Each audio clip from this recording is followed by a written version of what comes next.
Hello and welcome to Glimmer of Genius. My name is Luke and I make YouTube videos. On the line with me is level 2 judge Grant David. This podcast is all about Magic the Gathering, including all the latest happenings in the MTG community, tournament reports, what's winning at the moment, tips, deck ideas, and even a little bit of financial discussion as well. I was thinking of doing quite an informal kind of one today, just kind of talking a little bit about New Standard. Yes. So have you done anything Magic related at all recently? Yeah, surprisingly, I actually have been playing Magic, which is quite nice. Not that often, but I think since the last time I was on the podcast, I think maybe 3 or 4 times. I think like at random sort of events and stuff. Did a draft of obviously the last Ravnica, which was quite fun. I ended up going, was it Dimir, I think, which was quite cool. Yeah. And ends up running whatever that gargoyle's called that gets +1/+1 counters if you've got gates, and I think I had like 5 gates in my pool, which was quite fun. Yeah. So I think it's like a 6/6. I think you've got 4 gates, which is quite fun. Then I'm playing some Modern as well. I've only been using my Living End deck, the Teamer coloured one. Oh yeah. Which has been really good actually. Again, like I said before, people might remember I said I've sort of been out of the loop of any part of Magic really, apart from judging really. So it was nice to play it, and I wasn't expecting to do very well because this is kind of a deck that's fine, but something that I've sort of done with another list and stuff.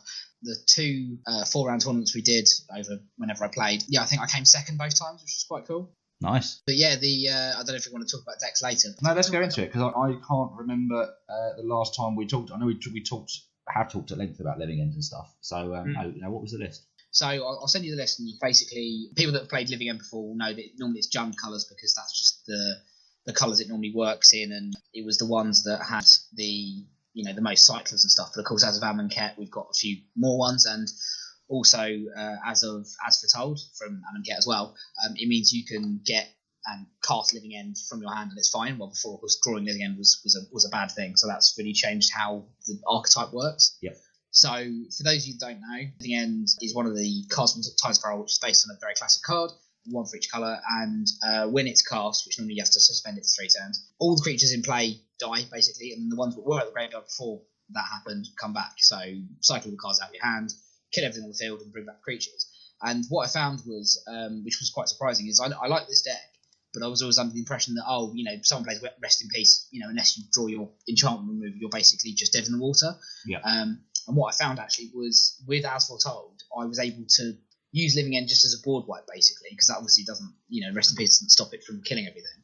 And then I was able to get to maybe turn 5, 6, and obviously 7's the big one for a lot of these cyclers. And I was just able to hard cast these, not hard cast, but cast these creatures through As Foretold, and just won a lot of games using that. Okay. That's interesting, actually. Yeah, so I was playing whatever you want to call it, but one of the blue-white control decks that has Jason the Mind Sculptor, obviously quite a difficult card to deal with, particularly one, a deck like this that was mostly in the time before Planeswalkers, and there's no real cards in this that can target Planeswalkers. But I had most of them just get put on top of my library. Is it put on top of a library that Jason the Mind Sculptor does? Jason the Mind Sculptor bounces. Yeah, because it's got Striped Riverwinder, which is that 5/5 hexproof from Hour of Devastation. Oh, yeah. Got that in play, and he just couldn't. I think he Supreme Verdict at one point, but other than that, he couldn't deal with it, and was just swinging with that and killing Jace or killing him, whatever. So that was quite good. But yeah, so basically, I'm really surprised with this. It's quite what do you call it? It's quite simple in terms of the strategy and stuff you use, but I actually found it a lot more interactive than I was expecting. Yeah. Because when I played Living End before, particularly the Jund coloured one, it was just, can they cycle without any graveyard disruption? Okay, you're probably just dead by turn 3, turn 4, unless you've got something really sideboardy. Well, with this one, actually, I was winning a lot more game 2s and game 3s than I was expecting. No, that's really good. I think the inclusion of the blue enchantment really does help. Because, as you say, it gives you that whole different angle. Because you can just imagine someone turn 1 Leylines you. Well, actually, the game isn't over. Whereas I've played versions where it's like, right, okay, you need a Beast Within, as you say, or you need some other kind of enchantment removal. So no, that's pretty sweet. I never really liked playing Dawn. I think it's Dawn Flute, which is the white one. I think. Oh yeah, it's all colours, isn't it? So yeah. Basically it's an evoke creature like Ingot Chewer is, but he's in there. Kills enchantments. But you kind of, I think at that point, you kind of going into the same issues if you start doing stuff like that, because sometimes Ingot Chewer you need to kill an enchantment, but you can't, and then you just have the same issue with Dawn Flute. whatever it's called. And also the problem is that it's not so much although obviously it does screw you over quite a lot as well. It's not so much the ongoing effect. It's actually just that they've played it and you've got you've just lost like 4 or 5 creatures. It's going to take you a while to draw back up to kind of thing. So actually the killing it while it's already in play hasn't actually helped me very much because I run Crows and Grip. Because you have to do 3 mana because of Cascade, and obviously they can't counter it either, which is quite nice. But when I've frozen gripped it, like sometimes I have to draw like land, whatever, and it's just like, okay, cool, rest in peace is gone, but I can't do anything. So against a really efficient Jund version, which I think you could probably put together now, it's just you've got the same problems. Well, as foretold, it's actually it's been quite fun actually sometimes. No, I like it. As we're kind of on the topic of Living End, I've just shared something with you that I discovered today. I don't know if you recall, I talked about Jeff Hoogland, a streamer. That's right. Yeah, he plays viewer submitted deck lists because so basically it's his job pretty much to just stream for fun, and one of the benefits of that is that he gets all these variety of different deck lists, and it just so happens that he's playing with a Living End deck, which I've just shared with you, and I'll put in the show notes alongside your team of Living End. Yeah, this is nice. I like this.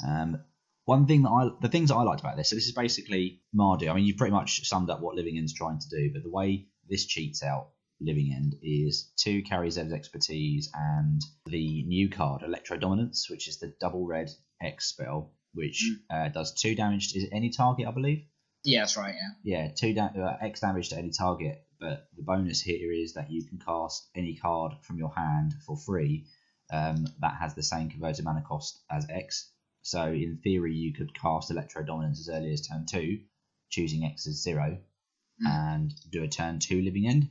I've looked into this, and obviously I can't put it in my current deck because of course CMC is technically 2, so I'd cascade into it. But I've seen this, and it's got Kari Zev's Expertise as well, the list you've done, and it has made me think, well, maybe as long as there's another strategy that didn't exist before about getting Living End out there, I think there are lots of ways of doing it now, which is quite nice. Yeah. This is why I wanted to mention it, because before when I've played it, I've been very set in my ways with the Jund colours and just kind of having to live with the limitations of it. But absolutely, this in particular, you've got definitely more ways you can do it, because without Cascade, your deck, this deck is nowhere near as limited in the card it plays. So it plays for some of the cyclers, but it also is running things like Cathartic Reunion and Collective Brutality to try and get some discard going on, and Faithless Looting as well. All very, very powerful effects, which see a lot of play across other decks. So it's interesting to see them here, and a bit of interaction with Lightning Bolts as well.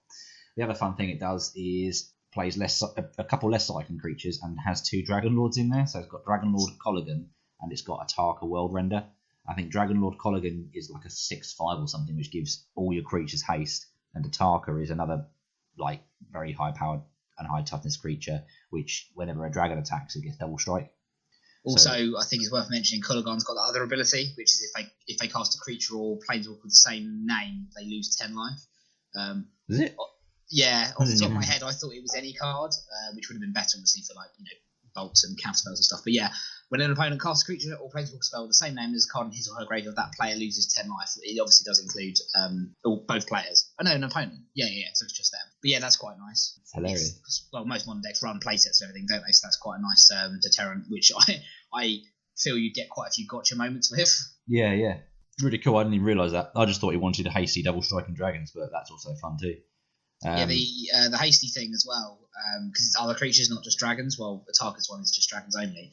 That's worth having, because the main problem with Living End, well, not the main problem, but what kind of holds it back is if you do it on your turn, it feels really rubbish, or to get them swinging quickly, you have to do it at the end of the opponent's turn, all that sort of business. So that's quite nice as a do it, then attack them with everything. Yeah. I remember I was toying with the idea of putting Mad Rush Cyclops in the Jund one at some point, which is the 4 mana 3/4 all your creatures you control have a haste from Alara Reborn, just as a way of getting haste on there. That's true. But then it's kind of like, well, you spend 4 mana to do that. Yeah, I think if you're actually, I suppose 4 isn't too bad to cast. Actually, I was just saying, like with Living End, you're kind of like just don't care about how much the creature costs. If anything, you kind of want to go for the stuff that's like 7, 8, 9 costs, because you never cast them anyway, kind of thing. Yeah, exactly.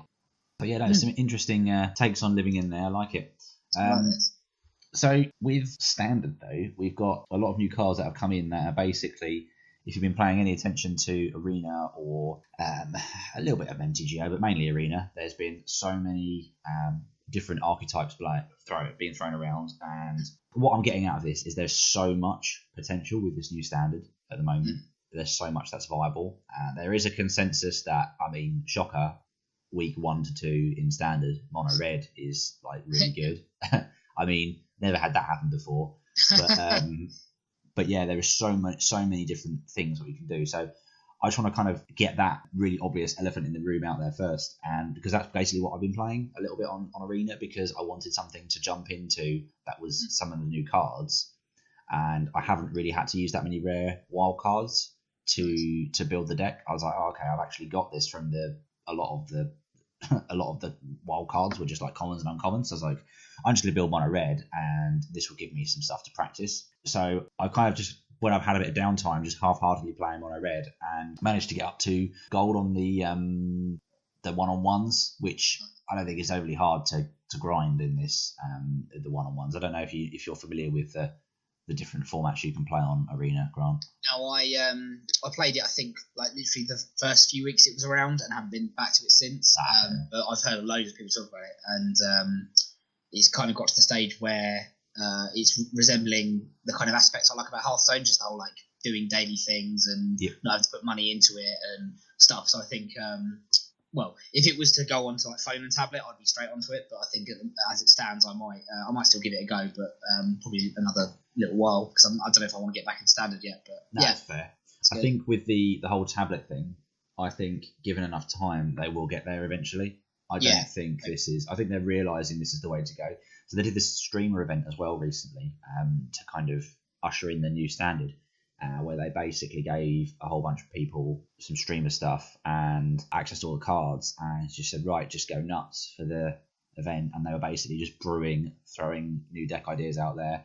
And I think someone said on another podcast I was listening to that Magic was in the top 5 games being streamed on Twitch. Wow, that's good. Which is, when you think about it, that's quite insane. Yeah, that is. For Magic to sort of hit that lofty high, which is really good. So that was quite nice to hear. And yeah, the mono red deck that I've been sort of playing around with is very much spell focused. And so it has 4 of the Gitu Lava Runner, 4 Viashino Pyromancer, which is the 2/1 that burns you for 2, burns your opponent or a planeswalker for 2 when it comes in. 4 of the O2 Defender, Spear Spewer, which does 1 damage when you tap it to target to each player. 4 of the Electrostatic Wall thing, the 0/4, that when you cast a spell, it does 1 damage to something. And then 1 Fanatical Firebrand, which I think is wrong, because I got this list from Reddit. Someone shared it in a different group, and I was like, this is the one I'm going to throw together just to see if it's any good, because it's cheap and fun.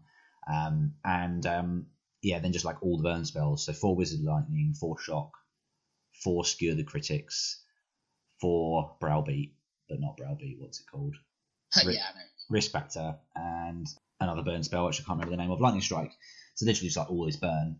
It's really fun. It's really fun. And what I've learned very quickly is 4 cards, which I forgot to mention. Light Up the Stage, which is a 3-mana sorcery, draw 2 cards. You have to use those cards by the beginning of your next end step. Otherwise... I saw that when I helped Dice run a pre-race on Saturday, which had 60 people. Wow, that's insane. I saw, because I haven't really, like I said, I haven't really been paying attention too much to standard, and saw that card quite a lot actually. So yeah, you forgive me, you don't draw them. I think you draw them into like Exile Zone. Yeah, I get you. Yeah. But I'm so used to it, but kind of like being in my hand, because the way Arena shows it, it's they're in your hand sort of thing. Yeah. And it's quite funny. You can forget that they're in your hand, but they're not. They need to be used, because all they have to show them that they're not, to show you that they're not part of your hand, is they're sort of off to the side, but they kind of smolder a bit. Yeah. So there's been a couple of times where it's caught me out, where I was like, when I first started using the card, I was like, okay, I'll shock. You kind of default to your normal play patterns. I was like, okay, I'll shock them in my end step. And then I was like, where'd the shock go? I went to get a drink, and I was like, I had a shock. I was like, I didn't just have like an aneurysm. I had the shock in my hand. I was like, and it took me quite a while to figure out what the hell had happened. I was like, no, it's gone. You've lost it. So yeah, I managed to get a turn 4 kill with the deck, which was quite fun. I've not managed to get anything sooner than that. I haven't done any maths on it to see if you could actually do that, but it can be pretty potent when you have like multiple of the walls down. It's quite amusing. People kind of don't kill the wall, and then you're like incidentally doing like this little chip shot damage with burn spells. All of a sudden that wall's done like 5 damage to them, and they're like, oh god, I wish I'd lava coiled that wall. So yeah, it's fun, it's aggressive. I think some of the more air quotes serious red decks are playing the cards that you would expect between Runaway Steamkin and Goblin Chain Whirler, that sort of thing. But if you want something a bit different and a bit more kind of all about burn spells, then this is also quite good fun. What's got your attention? I looked at the prices, and one of the reasons I sort of looked at this set and was like, oh yeah, I definitely don't want to do standard, was looking at stuff like Spawn of Mayhem. I was expecting that to be a lot more expensive because, you know, historically mythic demons have always sort of not dominated standard, but they've always been, you know, a massive price spike, and if you want to play the colour they have to be in, you have to get a playset of them and stuff. So I'm kind of surprised they've been $15 and going down at the moment. And actually, I think the only one that's above $15, which I wasn't expecting either, was Hydroid Crassus, the jellyfish Hydra. That card's legit. This was one of the things I was going to talk about. Yeah, it's really strong. I mean, it reminds me very much of Genesis Hydra from standard about three or 4 years ago, which was when you cast it, you went down X and cast a spell with X or less, I think. And this reminds me of that a lot. Yep. I think the fact that it is a cast trigger is really good. Yeah, definitely. I know that, but basically a lot of what I've seen sort of spoken or written about this, the fact that basically it ticks so many boxes. So like obviously you mentioned the cast trigger, you kind of compare it to these other creatures, but like it scales up really well late in the game. So if you imagine this replacing the top end of any kind of green-based mid-range deck, which can splash for it, like what's not to like about it? Like it does a very very similar. If you think about comparing it to something like Doom Whisperer, obviously at 5, it's not a Doom Whisperer, and you don't get the Surveil. But later in the game, when you've got more mana to pump into it, it's so much more than a Doom Whisperer. Obviously, it doesn't have the trample part of it, but like the drawing the extra cards, you can start chaining into other Crassus or Crassus, however you want to say it. It does have trample. Does it have trample? Yeah, flying trample. Oh, okay, I missed that. So wow, yeah. So I mean.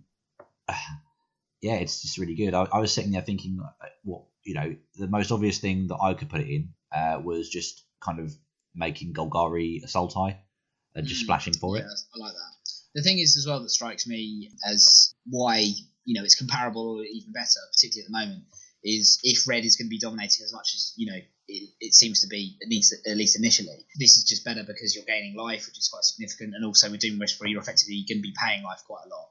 I think that's quite risky at the moment. And I looked at Doom Whisperer because, of course, it was $25, $26, and it's gone down to about $15 now, I think it is. So I think, stuff like this that's a bit more gain life rather than pay life seems to be dominating a bit more. And I think as well, like playing green-black, and I've sideboarded, you sort of go against like Boros or one of red, and you sideboard out the top end of your curve to basically survive and control the game, just put in as a removal or whatever.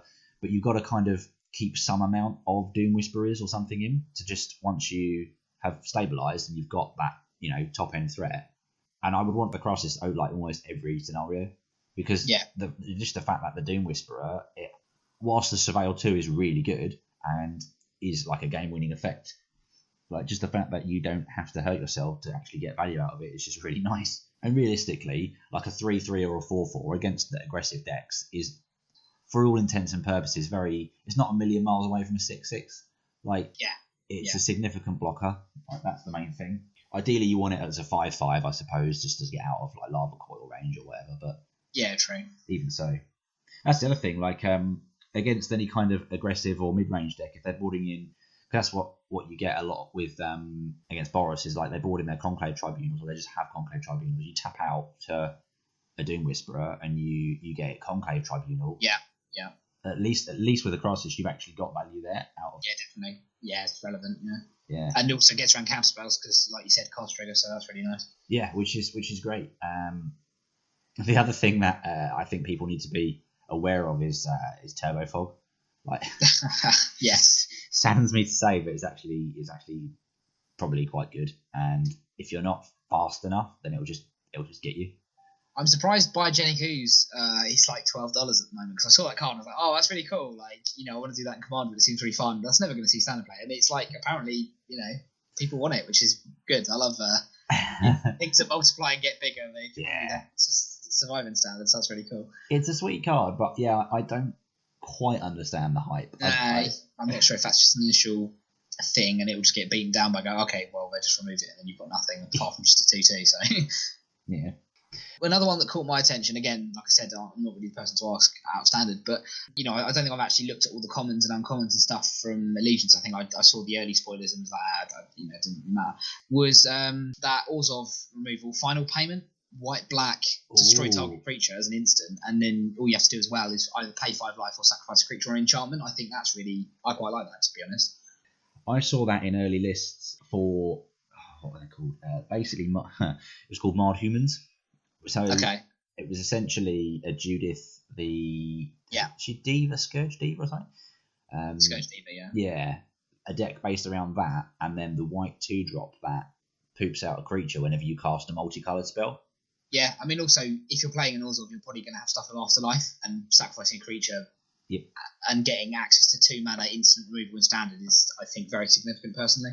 Yeah, no, I think it has a lot of play to it, and it was interesting that the enchantment thing on there, weirdly, but it actually came up in a test game when I drew multiple copies of, Theatre, the 3-mana enchantment, the the Rakdos and colourless, basically.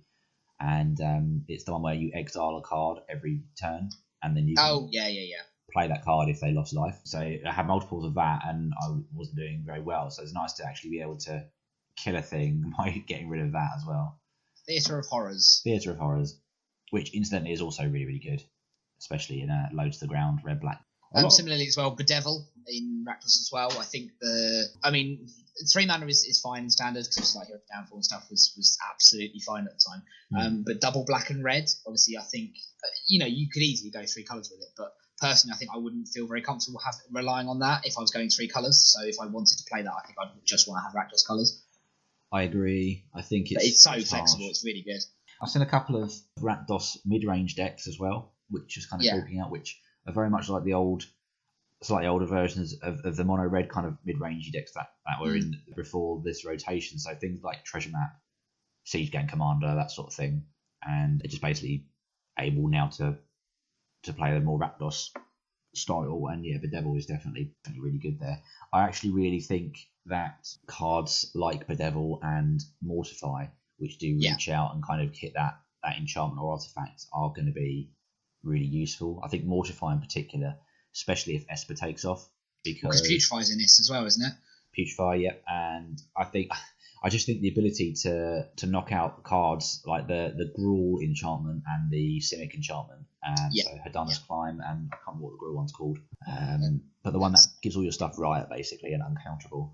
Rhythm of the Wilds. Rhythm of the Wilds. I think there's definitely potential for these to explode, and it might be that Hadana's Climb is just cute, but there's a lot of hype about that card because it puts +1/+1 counters on things, and there's a few cards in the set that care about having a +1/+1 counter to do a thing. It's gone from $1.50 to $6 now. Okay, and it might be one of those things that just doesn't really take off, but I think it's got potential, and it might. I think when the format kind of fast forward a month or so, and one of these enchantments might stick, so they might not all be that good, but it might just be one of them does. And having access to like Putrefy or Mortify is actually, I think, going to be really useful because of that, even if it's just only one of them. Because 3 mana killer thing is fine, as you said, with Bedevil, like that CMC for that effect is fine. Like we've played Murder in previous formats, so yeah, having the ability to tag an enchantment is going to be really, really useful, I think. I think also the other side is worth mentioning as well. The Winged Temple of Araska, you can get it for 1 mana, or Simic and 1 target creature you control gets flying and gets +X where X is its power, like that as a finisher. I think you imagine targeting like a 6/6 Hydra with that. That's quite scary. Or Carnage Tyrant. Or Carnage Tyrant, indeed. Yeah. How can we make that card even more dumb? Give it wings. Yeah, no, I expect big things from these enchantments. I think they're going to do. They might not be as as ubiquitous and as everywhere as people are kind of suggesting they will be, but I think there's definitely some play there. I think Hadana's Climb is I think actually like a card like Hadana's Climb seems like a really good mirror breaker. Like if you're playing like a green based like mid-range deck, just something to kind of just punch through. Yeah, it's nice. And I really like the Growth Chamber card, the 2-mana 2/2 with Adept 2. Which one's that? I think something Growth Chamber Guardian, I want to say. So yeah, it's basically a bear with Adept 2. Oh yeah, Growth Chamber Guardian. Yeah, that looks for more of them. Yeah. Yeah, that's really insane. That's high up price-wise. Actually, it's one of the higher rares at the moment. Yeah. Who doesn't like Tarmogoyf? And it's a Tarmogoyf that finds more Goyfs. Like, it just seems really good.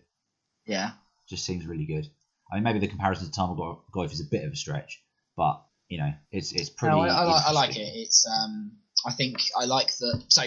In the past, Simic hasn't really done very well in any of the standards it's been in terms of like its mechanics, because there was graft and then evolve kind of did stuff. But like the main issue was that you kind of had to run the cards from that set to do the abilities, and with Adapt, well not with Adapt, but with a lot of the cards with Adapt, it triggers off of it having 1/1 counters, not that it has adapted, which I think is a big difference, because like you said, Hadana's Climb, it's from an entirely different set, but you can still trigger a lot of these cards with that. I think that's really relevant for making a lot of these, you know, well-designed cards, but very much in their set cards, actually playable, you know, in a format where you're using cards from different sets. 100%. Obviously, it's been kind of very insular before, but actually now it's got some overlap. Indeed. Now. That is great. In addition to that as well, green and blue. Blue, traditionally, you think, well, counters magic. Yeah. So Adept being instant speed plays really well with something that blue wants to do quite naturally.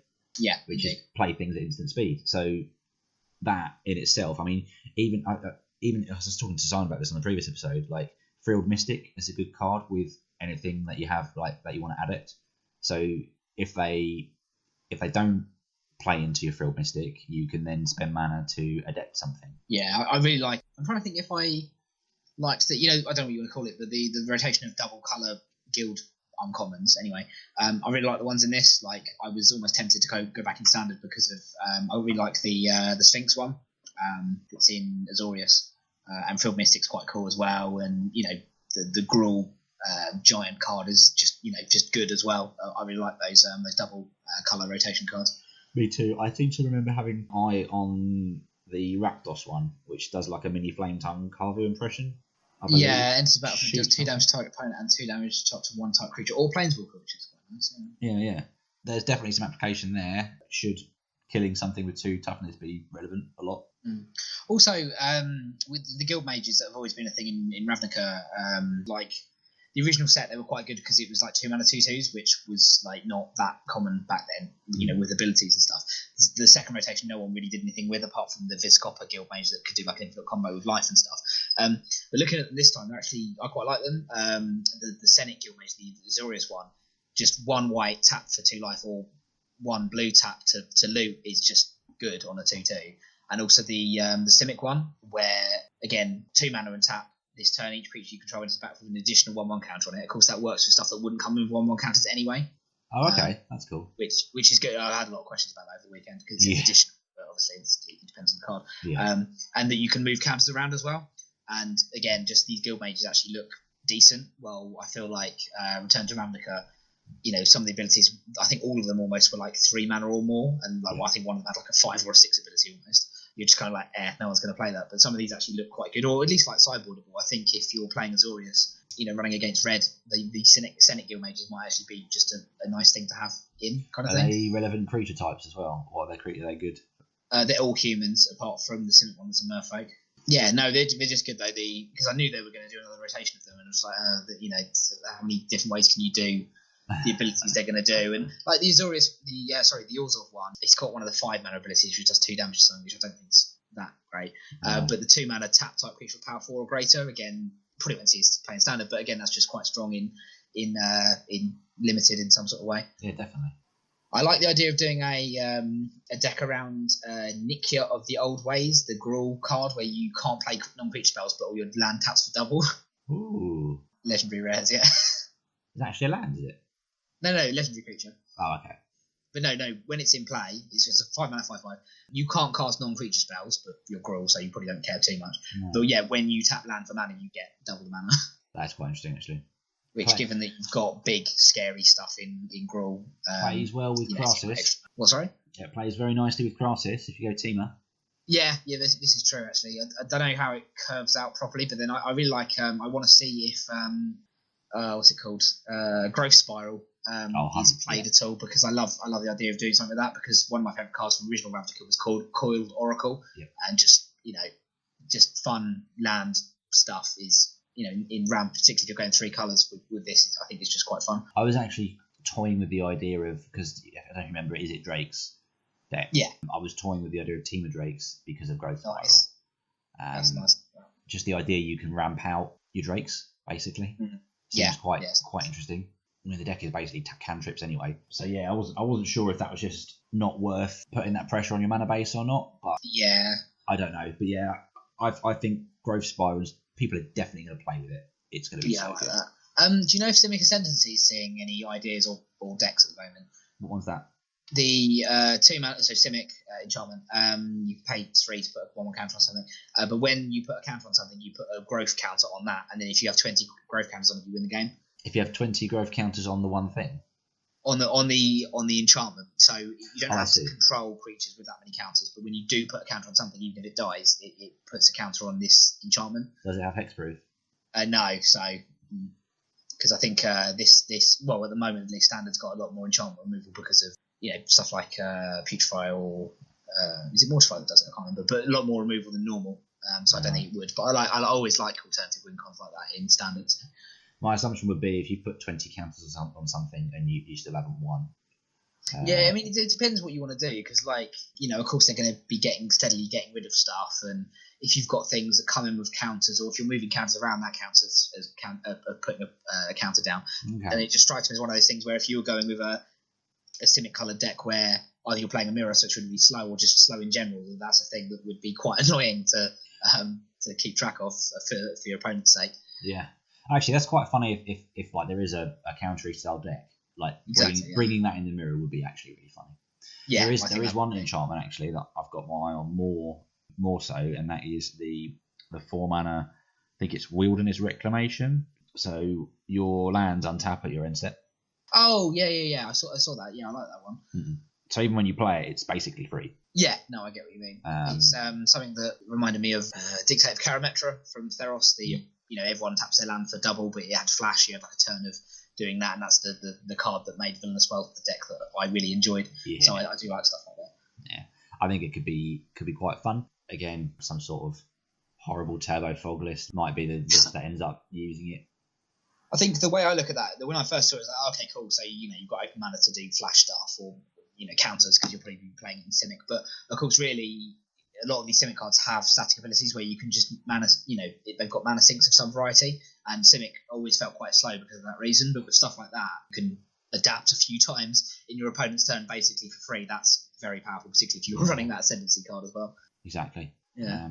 Even just casting your draw spells that are instant speed, there's so much you can do with it. Or even just again, to talk about Frilled Mystics, so you can just play your turn and then you just untap and you can use your Frilled Mystics. Yep. Yeah, that's just crazy because you get the enchantment for free and then you're like, oh, okay, cool, still got Frilled Mystic that is a creature and also can counter something. Yeah. I really want Frilled Mystic to be good. Do you know what? The one thing I'm sad about with Frilled Mystic is I just wish it was a Merfolk. Just so sad. Hang on, it's not. No. It's got elf lizard wizard. I think from the name and the picture that it would be one. I know. It's the only thing that I'm sad about with this set is that isn't a Merfolk, and I genuinely done that on purpose. They didn't want Merfolk having that, did they? No, they didn't, and I really like Merfolk. It's always been fringe. It's been great in limited. If you get the Merfolk deck in Ixalan limited, great, good for you. But in standard, it's just never quite been there, and I just don't get it. I just don't get it. I don't think that's too strong for Merfolk. I like a lot of the weird sort of multiple creature types that were in the original Ravnica and the other one as well. often had the sort of mutant subtype, because I think Coiling Oracle was like an elf snake mutant or something. And there's not actually that very many mutant subtypes. It's just, they've just chucked, like fish, octopus, crab, they've chucked it all together. But if you look at Biomancer's Familiar, the one that makes abilities cost less, his creature type is just mutant. And I've got this thing in my head where all the Simics are like, 2 or 3 creatures put together. And I'm like, oh, what are you? Just a normal mutant. What's that? Love it. So he's just so low down on the hierarchy. He's not even... I didn't notice the crab, turtle, crocodile either. Oh mate, the Simic is the gift that keeps on giving. It really is. I really hope that within 6 months, a year, when this is still in standard, that there is like a really unexpected creature type like octopus or crab that goes off, and then like, oh no, wait, hang on, there's an octopus in this Ravnica set. Let's use him. Octopus tribal. Yeah. I mean, they tried it a little bit in Theros, didn't they? Like, Whelming Wave was like bounce everything that isn't a Kraken or an octopus. So that is all for now from us. Thank you very much for listening, and stay tuned for more. Take care, man. Thank you. Cheers.